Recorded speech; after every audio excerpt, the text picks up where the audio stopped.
Bismillahirrahmanirrahim. Assalamualaikum warahmatullahi wabarakatuh.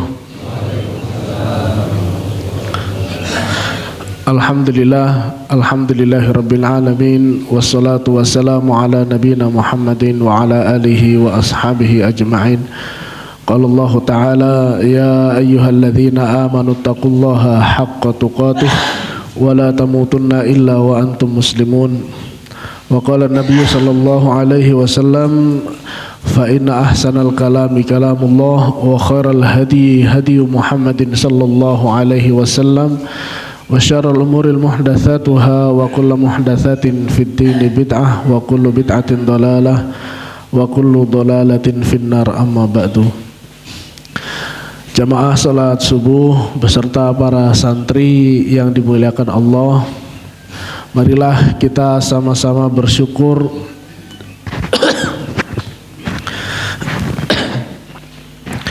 atas limpahan nikmat Allah Subhanahu wa taala kepada kita semua, sehingga di pagi hari ini kita masih dapat menjalankan kewajiban-kewajiban kita. Ya, di antaranya adalah kita melaksanakan sholat subuh dengan berjamaah, kemudian dilanjutkan dengan kajian. Kedua kalinya marilah kita memperbanyak salawat serta salam kepada Nabi kita, Nabi Muhammad sallallahu alaihi wasallam, yang kita nanti-nantikan syafaat beliau di yaumil akhir nanti, dan termasuk upaya kita mendapatkan syafaat beliau adalah di pagi hari ini kita mempelajari kisah perjalanan beliau, sehingga kita bisa menjadikan beliau sebagai suri tauladan, sehingga kita semakin diakui di akhirat nanti, ya, karena umat Nabi Sallallahu Alaihi Wasallam, ya, yang paling dekat dengan beliau tentu adalah umat Nabi yang paling banyak mendekati atau mengamalkan sunnah-sunnah Nabi Muhammad Sallallahu Alaihi Wasallam, yang paling berusaha untuk mengikuti beliau, yang paling berusaha untuk menegakkan sunnah-sunnah beliau. Nah, itulah mereka yang akan semakin diakui oleh Nabi kita Muhammad Sallallahu Alaihi Wasallam. Baik, bapak-bapak, ibu-ibu, para santri yang dimuliakan Allah, ya, ini sebelum kita lanjutkan, ini kami bertukar jadwal dengan Ustadz Abdullah Efri, ya, yang harusnya hari ini beliau yang mengisi, ya, kita minta maju duluan, ya, karena ada beberapa hal, ya. Baik, kita lanjutkan, yang mana pada pertemuan yang lalu, ya, kita telah membahas, ya, beberapa permintaan orang-orang kafir Quraisy, ya, kepada Nabi kita Sallallahu Alaihi Wasallam, ya, dan semua permintaan itu ada yang dipenuhi, ya, sudah ada yang dipenuhi oleh Nabi kita Sallallahu Alaihi Wasallam, ya. Di antaranya yang sudah dipenuhi, ya, ketika orang-orang musyrikin Quraisy mereka meminta kepada Nabi supaya membelah bulan, ya. Mereka meminta kepada Nabi Sallallahu Alaihi Wasallam supaya Nabi itu bisa membelah bulan, dan diwujudkan oleh Nabi Sallallahu Alaihi Wasallam, ya.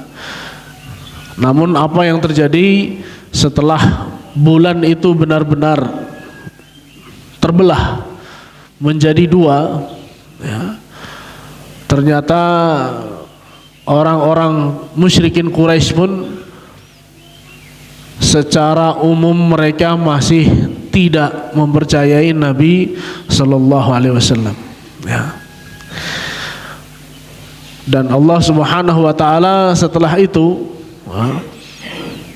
menerangkan keadaan orang-orang musyrik itu, ya, di dalam surah Al-Qamar, iqtarabatis sa'atu wansyaqqal qamar, ya, telah dekat saatnya, telah dekat saat itu, atau ada yang menerjemahkan telah dekat datangnya hari kiamat itu dan telah terbelah bulan.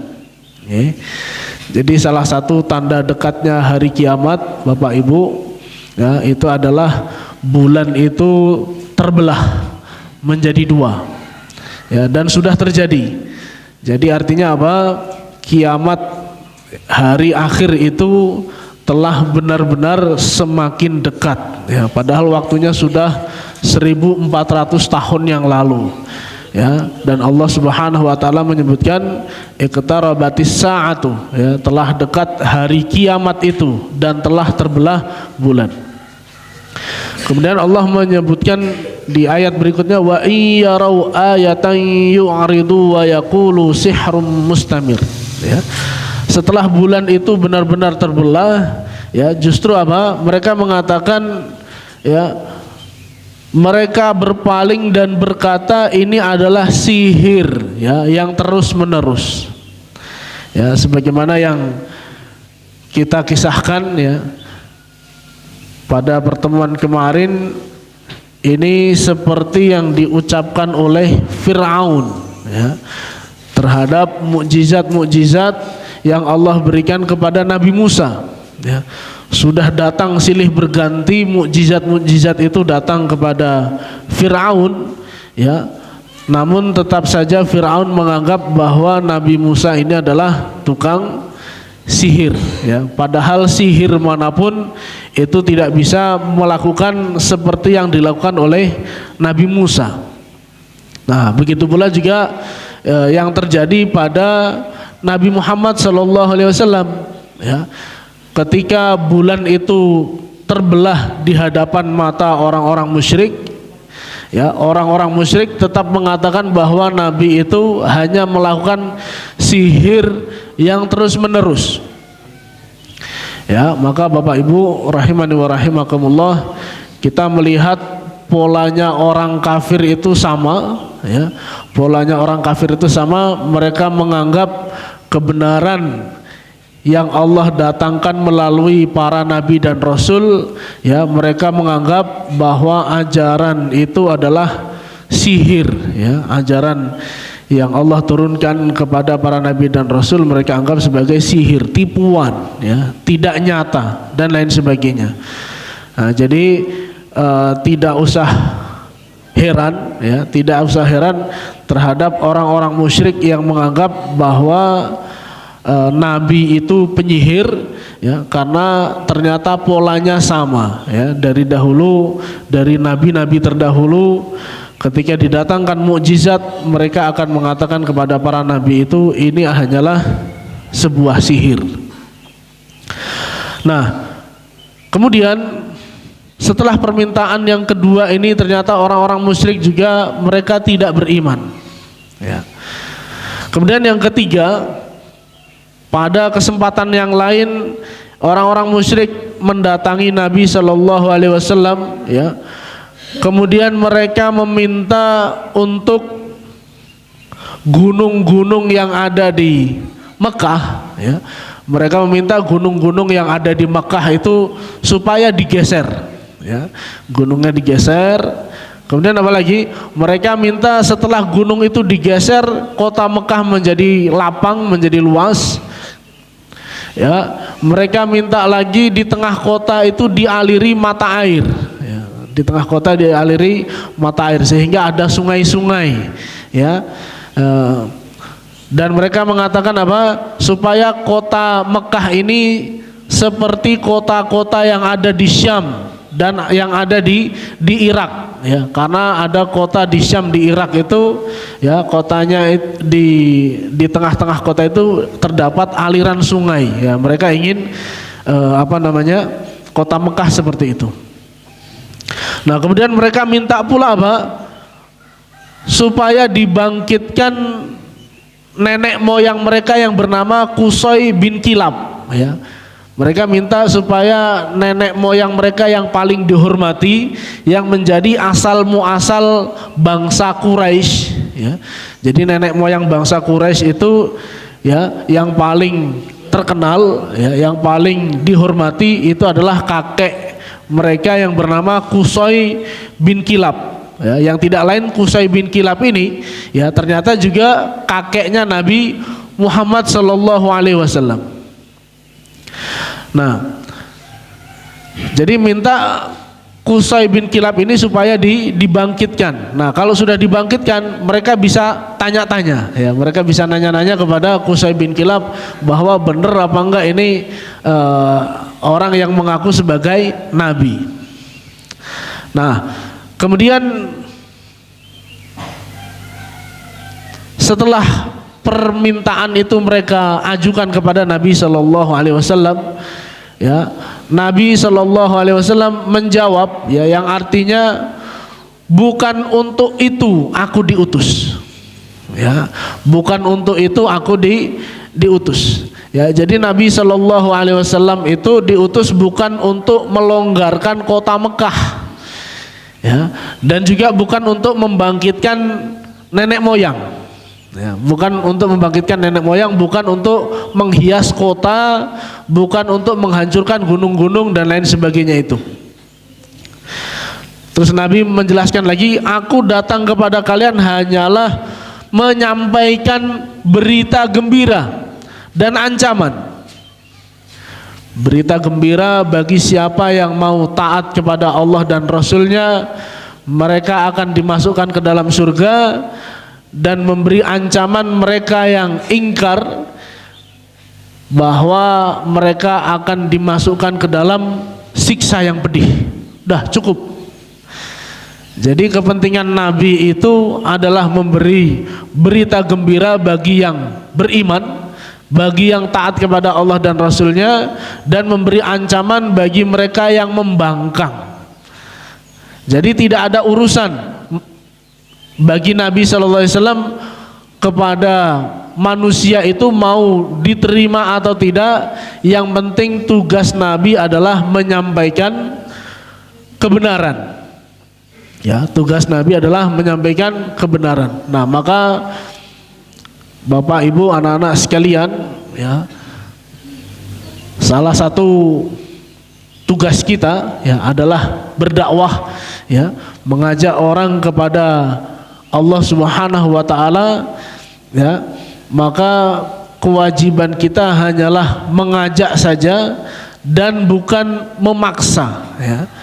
Karena Allah Subhanahu wa taala pun menyatakan, ya, la ikraha fiddin, ya, la ikraha fiddin. Tidak ada paksaan dalam agama. Kemudian dalam ayat yang lain Allah sebutkan faman syaa'a falyu'min wa man syaa'a falyakfur. Siapa yang mau memilih untuk beriman, berimanlah. Dan siapa yang memilih untuk kufur, silahkan kufur. Ya, jadi tidak ada paksaan. Semuanya pilihan, ya, semuanya pilihan dan semuanya ada resikonya. Ya, semuanya pilihan dan Allah Subhanahu wa taala sudah menentukan, ya, sudah mengabarkan resikonya. Siapa yang beriman balasannya apa, siapa yang kufur balasannya apa, ya, sudah dijelaskan dengan sangat jelas.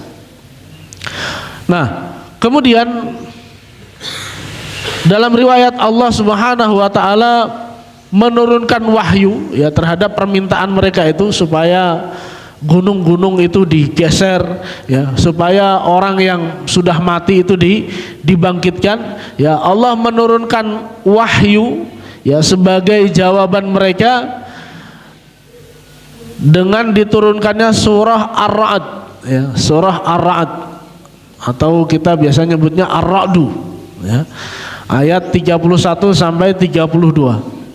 Allah Subhanahu wa taala berfirman, walau anna qur'anan suyirat bihil jibalu aw qutti'at bihil ardu aw kullima bihil mauta bal lillahil amru jami'a afalam yai'asil ladzina amanu allau yasha'ullahu lahadan nasa jami'a wala yazalul ladzina kafaru tusibuhum bima sana'u qari'atun aw tahullu qariban min darihim hatta ya'tiya wa'dullah innallaha la yukhliful mi'ad.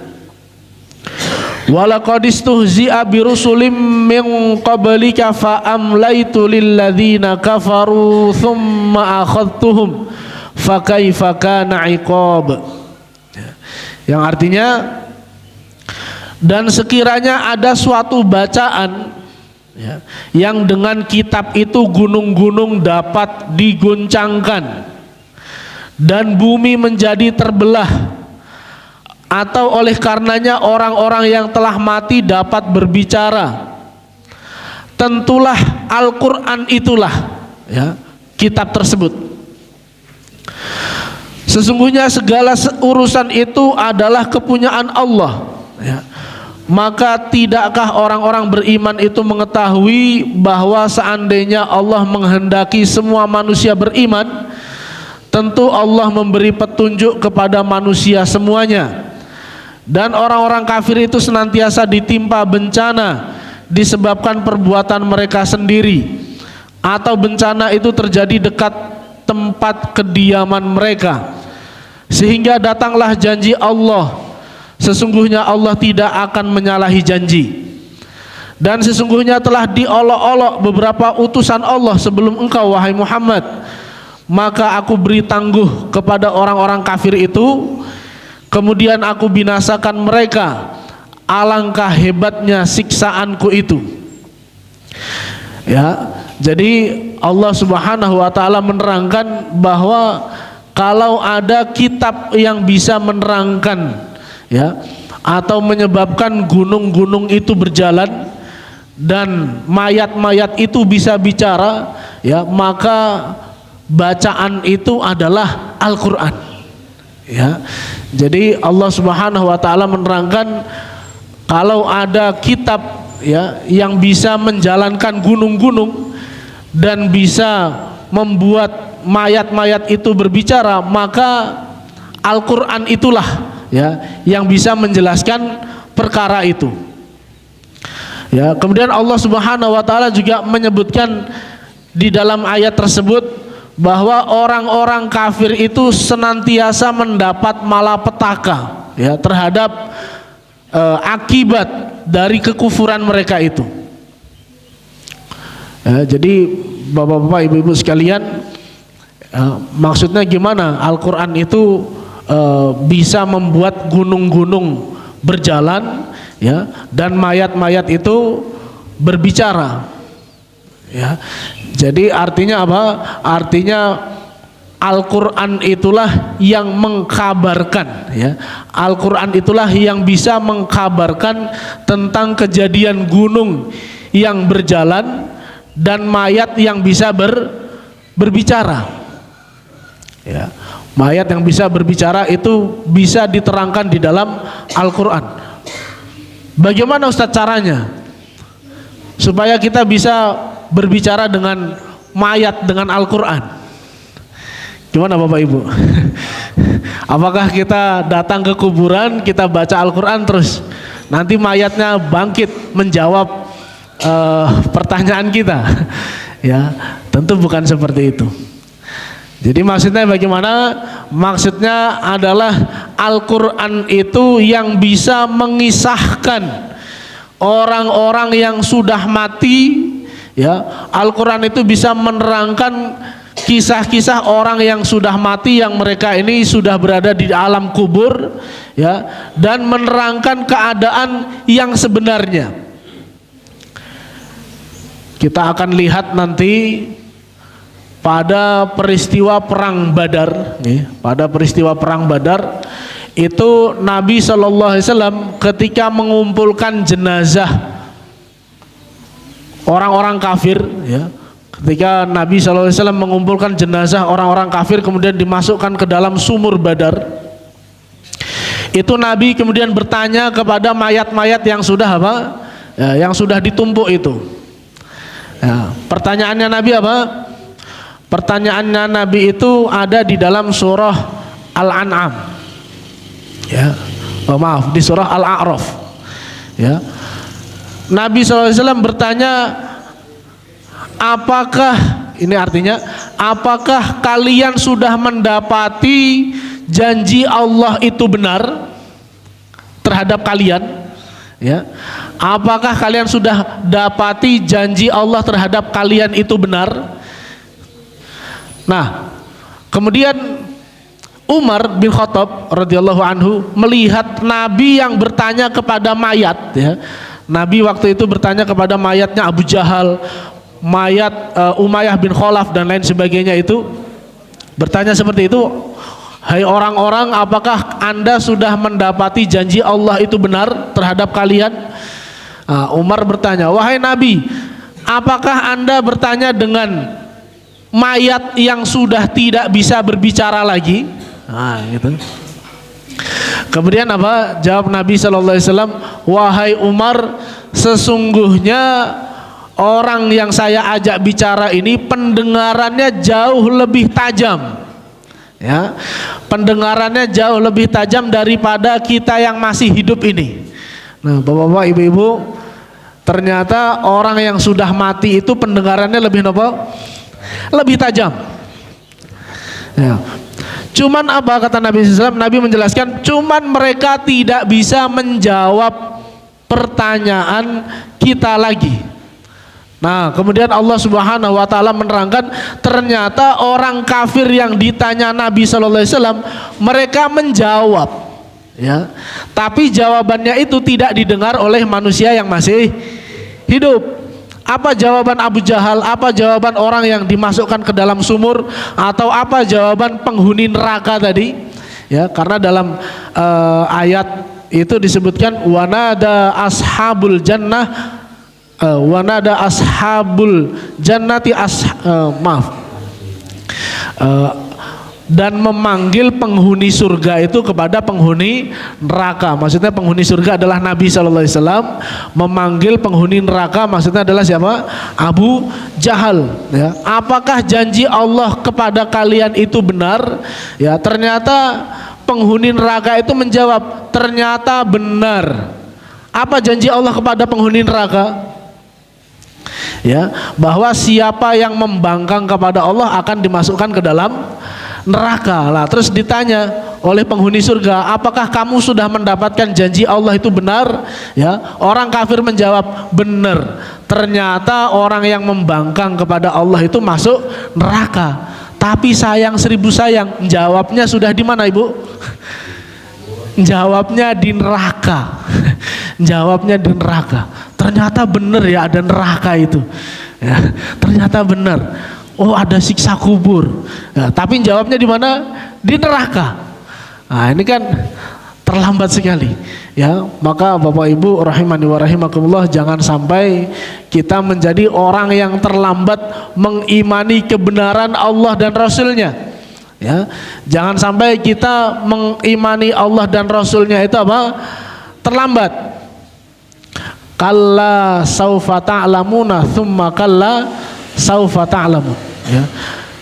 Ya, janganlah seperti itu. Mereka betul-betul akan mengetahuinya, dan sekali-kali janganlah seperti itu. Mereka benar-benar akan mengetahuinya. Dalam ayat apa menikah? Alhaqumut takatsur, alhaqumut takatsur hatta zurtumul maqabir.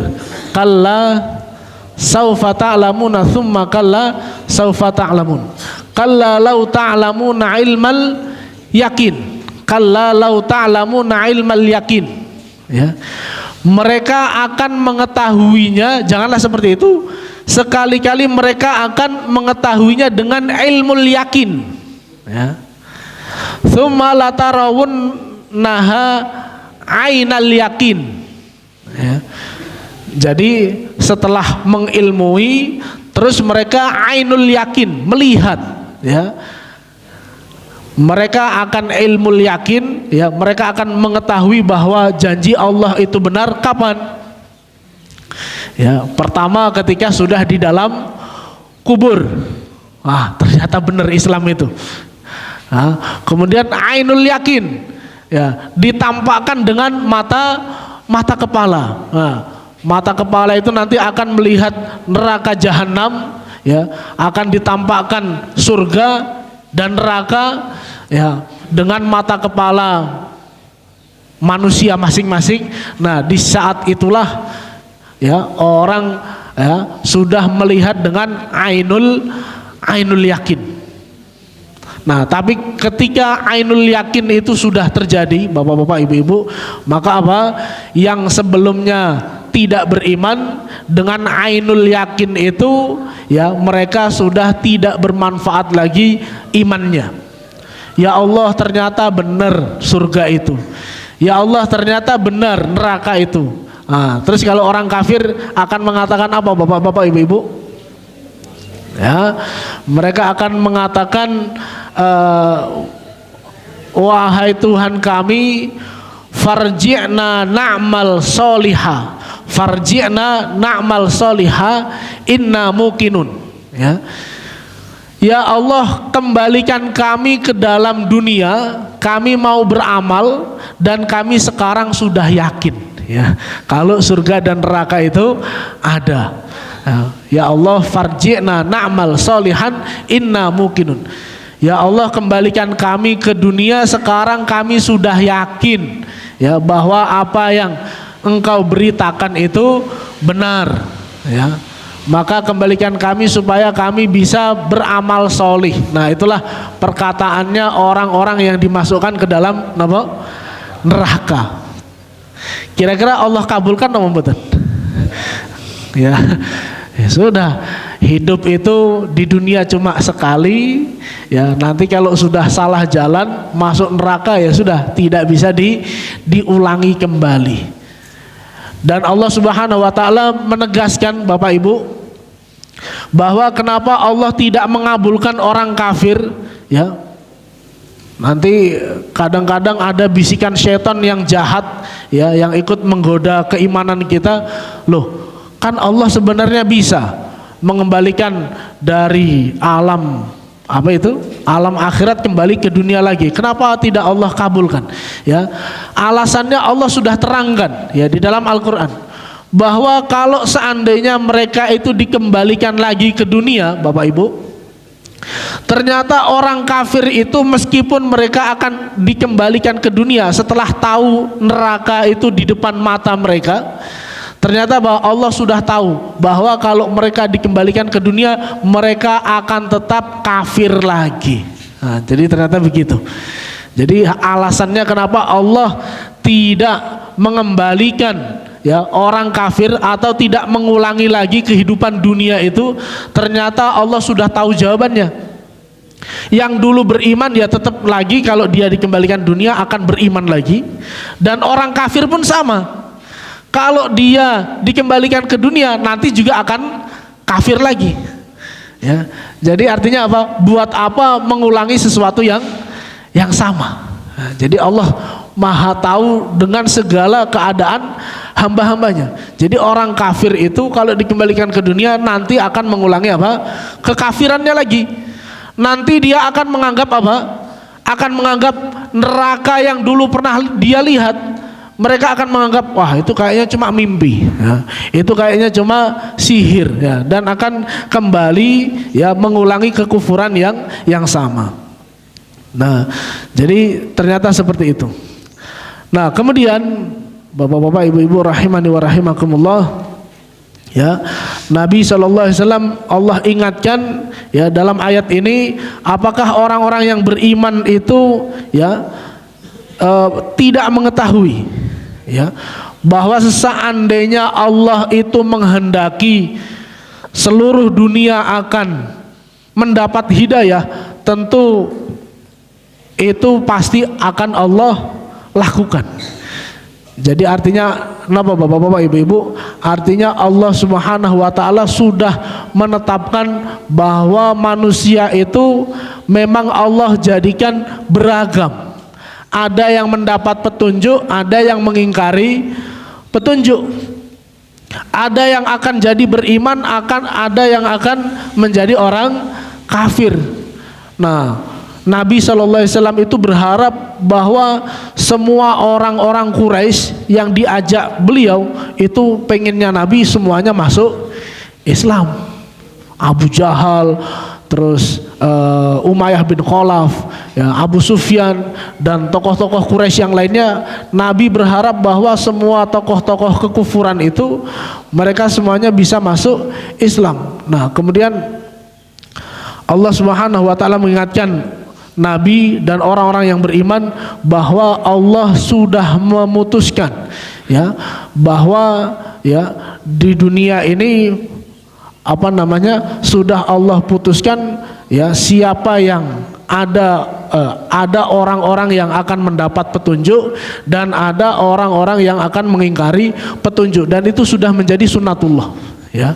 Maka tidak bisa kita memaksa orang itu semuanya Islam semua, ya. Kalau semua orang itu mendapat petunjuk, ya buat apa ada nabi dan rasul, ya. Kalau semua orang itu taat semua, ya buat apa diturunkan kitab, ya, buat apa diturunkan aturan Islam, ya kan? Nah, jadi Allah turunkan semuanya itu dengan hikmahnya, ya, karena semuanya sudah didesain oleh Allah Subhanahu wa taala dengan seindah-indahnya aturan, ya. Jadi itulah hikmahnya kenapa kok tidak semua manusia itu beriman semuanya, ya. Kalau beriman semua buat apa ada nabi, ya. Kalau beriman semuanya, ya tantangannya di mana, ya kan? Terus diciptakannya akal ini buat apa, ya kan? Sedangkan tantangannya manusia itu adalah ketika dia diberi akal, ya, kemudian ada petunjuk. Nah, akal itu mau digunakan untuk menggapai petunjuk atau tidak. Nah, jadi kan kesimpulannya seperti itu, Bapak-bapak, Ibu-ibu rahimani wa rahimakumullah, ya. Kenapa kok Allah tidak menjadikan semua manusia ini beriman semua, ya, takwa semua, ya, menjadi orang yang solih semuanya. Nah, jadi karena apa? Semuanya sudah diberi bekal masing-masing yang bekalnya itu seimbang, yaitu apa, Bapak-bapak, Ibu-ibu? Akal, ya.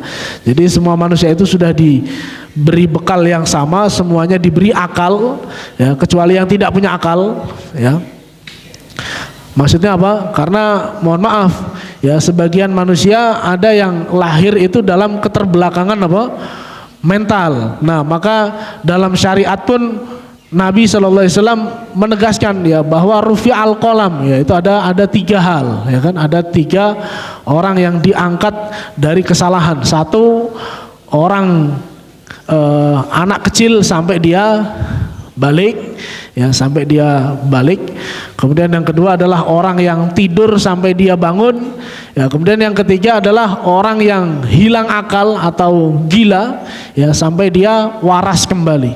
Nah, jadi kalau ada orang yang memang lahir sejak dilahirkan, mohon maaf, keterbelakangan mental, ya, maka itu dalam syariat tidak kena beban syariat, ya, tidak kena beban syariat. Karena, ya, inilah sempurnanya Islam, ya, bahwa masing-masing orang yang Allah beri bekal yang seimbang, ya, itu harus menggunakan akal sehatnya. Nah, kemudian Bapak-bapak, Ibu-ibu rahimani wa rahimakumullah, ya, kita lanjut di permintaan orang musyrik berikutnya, ya. Yaitu apa? Suatu hari, ya, jadi permintaan yang kedua ini jawabannya tadi, ya, bahwa mereka minta supaya gunung-gunung itu digeser, ya, mereka minta mayat-mayat itu dibangkitkan, ya, terutama mayat nenek moyang mereka, ya. Ternyata jawaban Allah seperti itu. Nah, kemudian di lain waktu mereka meminta lagi kepada Nabi SAW dengan berkata, wahai Muhammad, jika engkau betul-betul utusan Allah, ya, kenapa tidak Dia kirimkan malaikat, ya, yang membersamai engkau, ya? Kenapa nggak ada malaikat di sisi kiri dan kanan, ya, yang selalu mendampingi Nabi Shallallahu Alaihi Wasallam? Kalau ada malaikat yang ada di hadapan engkau, yang ada di samping kiri kanan Anda ini, ya, maka kami akan betul-betul beriman kepada engkau, ya. Bapak-bapak, ibu-ibu rahimani wa rahimakumullah, jawabannya apa kira-kira? Ya. Allah Subhanahu wa taala menyebutkan, ya, walau ja'alnahu malakal la ja'alnahu rajula wala labasna alaihim ma yalbisun. Ya. Dan kalau kami jadikan utusan itu adalah seorang malaikat, ya, tentu kami jadikan malaikat itu berupa manusia, ya, berupa laki-laki, ya. Dan jika kami jadikan ia berupa laki-laki, ya, kami pun akan menjadikan mereka tetap ragu sebagaimana mereka saat ini ragu, ya. Jadi bapak-bapak, ibu-ibu, kalaupun Allah akan mengutus malaikat, tentu malaikatnya itu akan didatangkan dalam bentuk apa? Laki-laki. Ya, laki-laki lagi. Ya. Jadi tidak mungkin Allah Subhanahu wa taala menampakkan malaikat dalam wujud aslinya. Nah, dalam ayat yang lain Allah sebutkan ketika, ya, malaikat itu bisa dilihat, ya, bapak-bapak, ibu-ibu, hari ini siapa yang bisa lihat malaikat kira-kira? Ada di antara kita yang bisa lihat malaikat? Nah, kalau ada yang sudah bisa melihat malaikat, berarti insya Allah ajalnya sudah dekat. Jadi yang Allah takdirkan bisa melihat malaikat itu bapak-bapak, ibu-ibu, jadi tenang saja, bapak ibu pasti akan bisa melihat malaikat, semua kita, ya, insya Allah. Ya, bukan insya Allah lagi, ini janji Allah, ya. Ya, ini janji Allah pasti benar. Ya, siapapun kita pasti akan bisa melihat malaikat. Sayangnya bapak ibu, kalau di saat kita bisa melihat malaikat, sayangnya apa? Di waktu itulah ajal kita sudah dekat. Dan ketika mata itu sudah bisa melihat malaikat bapak ibu, maka apa? Orang itu sudah tidak bisa menambah amal lagi. Ya. Orang yang sudah bisa melihat malaikat sinten yang datang kepada kita, malaikat Israel, ya. Malaikat Israel, malaikat pencabut nyawa. Ya, kalau malaikat pencabut nyawa itu bapak ibu sudah bisa lihat, ya, itu kita sudah tidak bisa nambah amal lagi. Ngosek malaikat aku urung maca Quran, ya, saya tak sholat dulu, nggak bisa, ya. Jadi malaikat kalau sudah datang untuk menjemput kita, ya, di saat itulah kita sudah habis amal kita. Jadi orang kafir kalau mereka minta bisa melihat malaikat, ya nggak ada gunanya. Karena apa? Kalau mereka bisa melihat malaikat di waktu itulah, ya, azab sudah siap menjemput mereka, ya, sudah siap mereka itu akan dimasukkan ke dalam neraka. Nah, jadi salah satu hikmahnya bapak-bapak, ibu-ibu rahimani wa rahimakumullah, kenapa kita tidak diizinkan oleh Allah untuk bisa melihat malaikat kecuali sudah dekat dengan ajal, ya. Itu diantara hikmahnya supaya kita bisa menikmati hidup, okay. Supaya kita bisa menikmati apa? Hidup, ya. Bisa bapak bayangkan coba, kalau bapak lagi makan, ya, tiba-tiba bisa ngelihat malaikat pencabut nyawa lewat, terus nanya, "Kat, mau kemana?" Ya. "Mau kemana Pak Malaikat?" Ya. "Harap jabut nyawamu kui." "Kapan?" "Rong dinongkas." 2 hari lagi. Waduh, 2 hari lagi mati, gitu. Coba bapak-bapak, ibu-ibu, kalau sudah diultimatum sama malaikat, ya kan, 2 hari lagi bakal mati, pasti bapak ibu keringet dingin terus, ya kan, nggak bisa menikmati hidup. Mau makan, waduh, kok wis arep mati, ya kan, wis gak usah sarapan, pokoknya zikir terus, ya. Wow, terus apa namanya, "Pak, iki anaknya arep mantu." "Wes aku nggak mikir anak mantu, terserah karepmu kono." Nah, jadi ternyata hikmahnya bapak-bapak, ibu-ibu, ya, kenapa Allah tidak jadikan manusia itu bisa melihat malaikat, ya, supaya kita bisa menikmati hidup, ya. Ternyata kita nggak tahu 1 jam lagi bakal mati, ya. Akhirnya minum air pun sedap, ya. Makan apa nih kok? makan arem-arem lezat-lezat saja ya, karena nggak tahu. Coba kalau tahu ya kan, kita sudah di ultimatum, pasti kita semuanya akan ya nggak ada yang doyan makan ya, nggak ada yang, atau bahkan kalau ada yang tahu nyawanya bakal dijemput beberapa hari lagi ya, pasti kalau yang dia orangnya jahat, gosek mumpung urung mati ya kan, nah, kita entek-entek guys ya kan? Kita maksimalkan dulu berbuat dosanya. Nah itu dia, jadi kenapa Allah rahasiakan malaikat itu ya, supaya kita yang mau taat silahkan taat, berhati-hati, yang mau maksiat ya juga eling waspodo itu tadi. Nah, jadi sehingga Allah Subhanahu wa taala dengan segala hikmahnya ya, itu bisa menjadikan semua yang ada di muka bumi ini berjalan dengan apa yang Allah kehendaki. Bapak-bapak, ibu-ibu rahimani wa rahimakumullah. Ya, mungkin ini yang bisa kami haturkan pada kesempatan pagi hari ini. Insyaallah kita akan lanjutkan pada pertemuan berikutnya ya. Wallahu a'lam bishawab. Ya, mohon maaf atas segala kekurangan.